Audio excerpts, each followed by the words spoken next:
नांदेड़ में नरबली के चक्कर में 7 साल की मासूम को बंधक बनाने का सनसनीखेज मामला सामने आया है।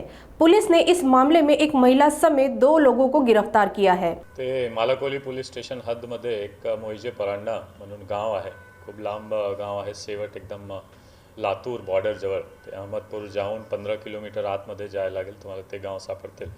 आणि हा गावमध्ये 20 तारीखला एक लहान मुलगी मुसिंग गेली होती आणि गावमध्ये असा होता की कोणी घेऊन गेला मोटरसायकलवर किंवा गावात काहीतरी मिसिंग झालेली आहे असा मिसिंग रिपोर्ट दाखल माहिती मिळाल्यानंतर आमची मालाकोली पोलीस स्टेशनची टीम, आमची DSBची टीम आणि आमची DYSP गावामध्ये कॅम्पिंग करून अहमदपूर तालुक्यामध्ये कॅम्पिंग करून लातूर पोलीसची सुद्धा आम्ही मदत घेतली आणि 2 दिवसानंतर हा गावामध्येच मुलगी सापडलेली आहे, सुखस्वरूप आहे, सेफ आहे आणि काही अनुचित घटना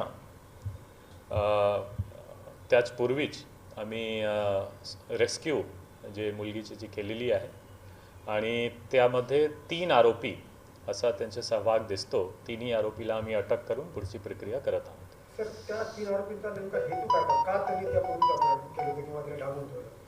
ते असा दिसतो की एकदम क्लिअर मोटिव्हमध्ये जे प्रायमा फेसाई आता प्रथम दृष्ट्या दिसतो की अंधश्रद्धाचा काही होऊ शकतो। त्यामध्ये थोडासा मेंटली त्यांची परिस्थिती जास्त अजून इंट्रोगेशन केल्यानंतर क्लिअर होईल की त्याच्या पोलीस इंट्रोगेशन त्यासाठी आम्ही डिमांड करत आहोत। ते PCR मध्ये त्यांना परत एक बार इंट्रोगेट करू आणि नेमके काय त्यांची मोटिव्ह होता त्यावर मोर क्लॅरिटी येणार।